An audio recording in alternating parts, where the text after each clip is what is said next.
Well, guys, part two of Project Cheap Jeep. That is the pile that came out of that Jeep. Um, Most of it, honestly, is the frame. I'm sorry, the floorboards, the torque boxes. Holy! Um, there's a little bit out in the driveway here from where I blew it out. Not bad though, honestly. Um, Most of this is from the torque boxes and the floor pans that are pretty much non-existent.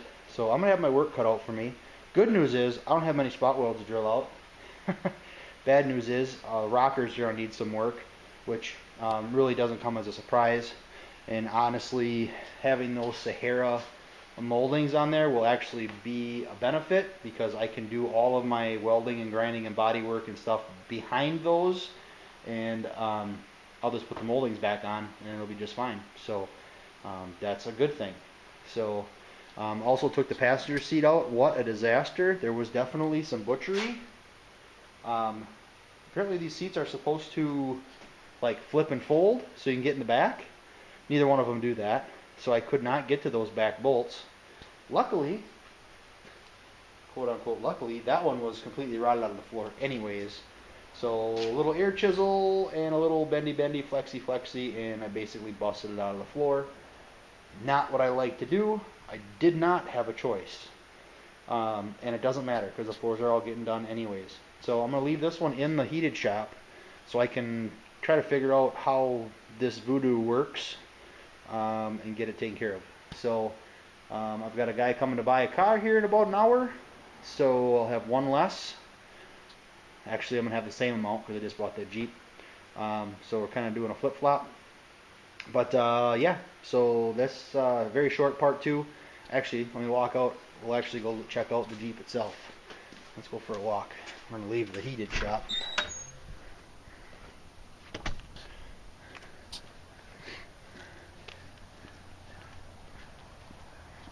Go take a walk to the big shed.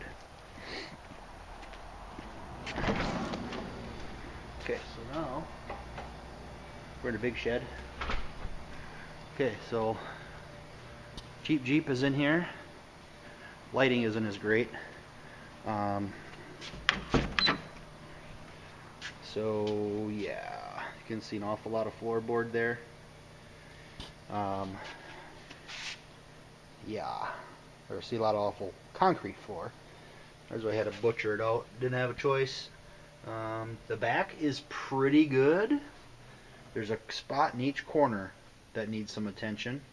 I can't open the gate right now because it's up against the camper. Yeah. This door seems to open and close pretty good. Gaps all seem to be okay. However, the driver's side, I'm a little concerned about. This is the side that's pretty much laying on the step. This has definitely sagged. But yeah, that's the driver's floor all the way up there. So I'm going to have to do lower inner cowl, inner rock or something or other. I didn't mess with the seat knowing now that I want to have a seat in it, obviously. I'll figure out how that mechanically works. I don't want to butcher this one out if I don't have to. Yeah, I got it like blown out. I took a wire wheel and a needle scaler to the frame. Honestly, there wasn't much that came off of it. Let's see if I can give you a peek here of the well, that tire's got, whoop, tire fell. I can give you a peek. Nope, not that way. So okay, so kind of right there. You see where that light is? That's all the way through. Same on this side. That's an easy patch. I'm not even concerned about that. But the rest of the cargo floor is nice. There's a pinhole there. That's an easy fix. One bolt snapped off for the rear seat bracket. Not a big deal. So, yeah. Yeah. Good times. So, yeah. So this is where Project Cheap Jeep is going to hang out. Until I'm done with the gas pump, which I'll do another series on that. But I've got room for one more in here, which I just want to keep room for my truck or a trailer in here, just in case I need something over the winter, or just a spot to work on stuff or whatever. So cheap Jeep fits real good right there. So I got plenty of room to walk around everything and get to my other stuff. So I have to cover the 56 yet. That's a whole other story, another thing, not related.